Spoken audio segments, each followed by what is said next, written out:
ओम नमः शिवाय। आज सुनिए सावन मास महात्म्य में अध्याय 12 का वर्णन। महादेव जी देवी पार्वती से कहते हैं, हे देवी, सोमेश्वर से ईशान कोण में वराहरोह देवी से पूर्व भाग में परम उत्तम सर्वेश्वर देव विराजमान है। उनके समीप भक्ति पूर्वक जाकर मनुष्य अणिमा आदि सिद्धियां प्राप्त कर लेता है। सर्वेश्वर की स्थापना सिद्धों ने की है। जो मनुष्य भक्ति पूर्वक उनका दर्शन करता है वह सभी पातकों से मुक्त होकर सिद्ध लोक में जाता है। काम, क्रोध, भय, लोभ, राग, मार्स, ईर्ष्या, दम, आलस, निद्रा, मोह, अहंकार, ये सिद्धि में विघ्न डालने वाले दोष हैं। सिद्धेश्वर के पूजन से इन सभी दोषों का नाश हो जाता है। ऐसा जानकर प्रयत्न पूर्वक वहां की यात्रा करें। सिद्धेश्वर के पूर्व भाग में थोड़ी ही दूरी पर कपिलेश्वर लिंग प्रतिष्ठित है, जिसके दर्शन से सभी पापों का नाश हो जाता है। प्राचीन काल में कपिल नाम से प्रसिद्ध एक राजाश्री हुए हैं। उन्होंने वहां बड़ी भारी तपस्या करके उत्तम सिद्धि प्राप्त की और शिवलिंग की स्थापना करके मेरी समीपता पाई है। उस लिंग में सब लोगों के हित के लिए मैं सदा निवास करता हूँ। जो शुक्ल पक्ष की चतुर्दशी तिथि में 7 बार सोमेश कपिलेश्वर का दर्शन करता है वह गोदान का फल पाता है।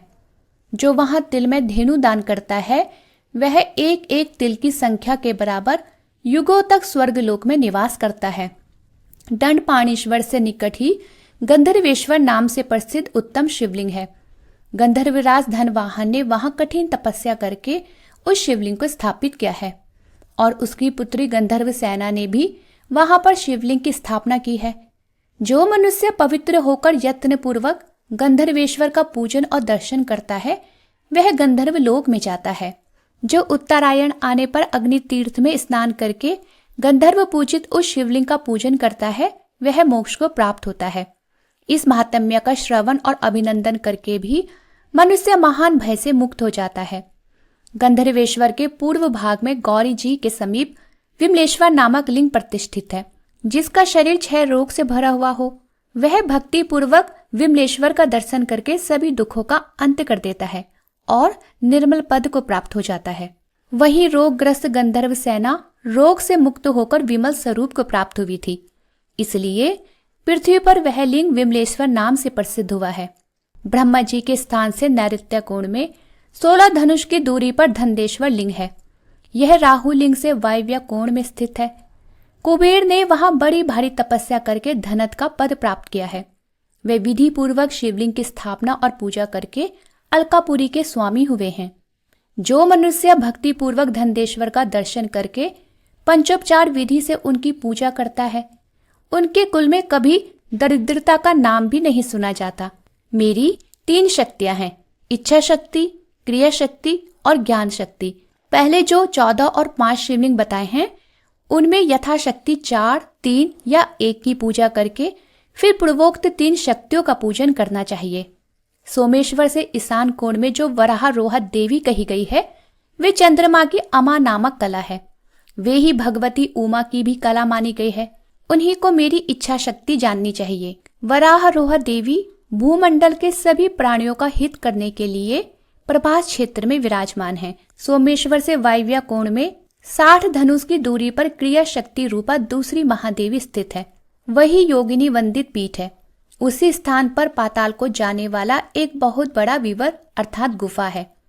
पहले उन महादेवी का नाम भैरवी था। फिर इस वैवस्वत मनवंतर के 28वें चतुर्युग में राजा अजापाल के द्वारा आराधित होने के कारण वे अजापालेश्वरी के नाम से विख्यात हुई है।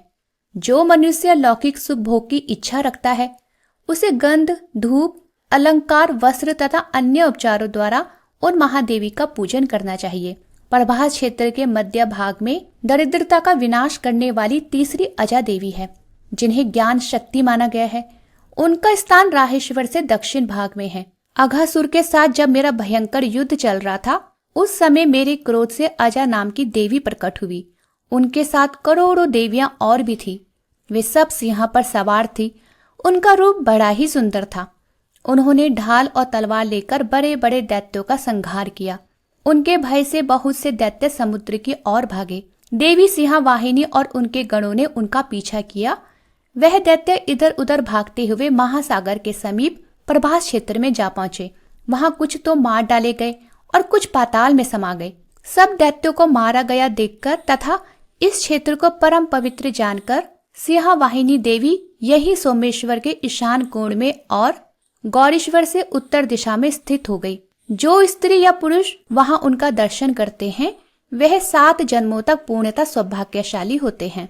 जो मनुष्य वहां गीत वाद्य तथा नृत्य करता है उसके वंश में देवी की कृपा से कोई दुर्भाग्यवान नहीं होता। जो स्त्री वहां लाल रंग की बत्ती से युक्त दीपक को घी से जलाकर देवी को अर्पित करती है, उस बत्ती में जितने सूत होते हैं उतने जन्मों तक वह सौभाग्य प्राप्त करती है। जो तृतीया को इस महात्म्य का पाठ करता है अथवा जो भक्ति पूर्वक इसे सुनता है वह संपूर्ण मनोरथों को प्राप्त कर लेता है। प्रभास क्षेत्र में 3 दूती शक्तियां हैं। पहली का नाम मंगला देवी है, दूसरी को विशालाक्षी देवी कहते हैं और तीसरी चतवर देवी के नाम से प्रसिद्ध है। प्रभास क्षेत्र की यात्रा का पूरा फल चाहने वाले मनुष्य को क्रमशः इन तीनों शक्तियों का ही पूजन करना चाहिए। मंगला देवी ब्रह्मा जी की शक्ति कही गई है, विशालाक्षी श्री विष्णु की शक्ति मानी गई है और चतवर प्रिया देवी मेरी शक्ति है। महादेव जी कहते हैं देवी पहले मंगला देवी की पूजा करनी चाहिए। वे अजा देवी के उत्तर भाग में निवास करती है। राहिश के दक्षिण भाग में थोड़ी ही दूर पर उनका स्थान है। सोमनाथ की प्रतिष्ठा के लिए जब सोम ने यज्ञ प्रारंभ किया उस समय उसे देखने के लिए वहां आए हुए ब्रह्मा आदि देवताओं का उसी देवी ने मंगल किया था, इसलिए उसका नाम मंगला हुआ। जो नारी तृतीया को मंगला देवी की पूजा करेगी उसके अमंगल और दुख पूरी तरह नष्ट हो जाएंगे। भगवान दैत्य सूदन से पूर्व भाग में वैष्णवी क्षेत्र दूती महादेवी विशालाक्षी है। योगेश्वरी से ईशान कोण में 100 धनुष की दूरी पर उसका स्थान है। जो लोग महान दुर्भाग्य की आग में जल रहे हैं उनका दाह शांत करने के लिए, उनका दुर्भाग्य दूर करने के लिए विशालाक्षी देवी औषधि के समान है। चाक्षुष मनवंतर में जब सभी दैत्य भगवान विष्णु की मार खाकर दक्षिण दिशा में भाग गए उस समय उनको मारना दुष्कर जानकर भगवान विष्णु ने अत्यंत प्रभावशालिनी भैरव शक्ति महामाया का स्मरण किया। उनके स्मरण करते ही अत्यंत प्रकाश में महामाया वहां आ गई। भगवान विष्णु के दर्शन से उनके नेत्र आनंद से खिल उठे। उसने बड़ी बड़ी आंखें करके भगवान को देखा, इससे उनका नाम विशालाक्षी हो गया। इस कल्प में उसे ललित तोमा कहते हैं। जो माघ मास में तृतीया तिथि को विधि पूर्वक उसका पूजन करता है उसके वंश में कोई भी संतान ही नहीं रहता।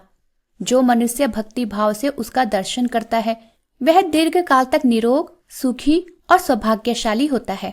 ललिता से उत्तर दिशा में 10 धनुष की दूरी पर तीसरी शक्ति चतवर प्रिया का निवास है। मेरी प्रेरणा से वह इस क्षेत्र की रक्षा में संलग्न रहती है। चबूतरों, चौराहों, पुराने घरों, बगीचों तथा महलों की अटारियों पर और मार्ग में वह रात को घूमती रहती है।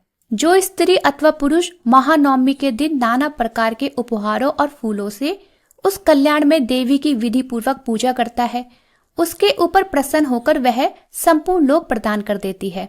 यात्रा के उत्तम फल की इच्छा रखने वाले पुरुषों को वहां भोजन देना चाहिए। आज का महात्म्य समाप्त हुआ।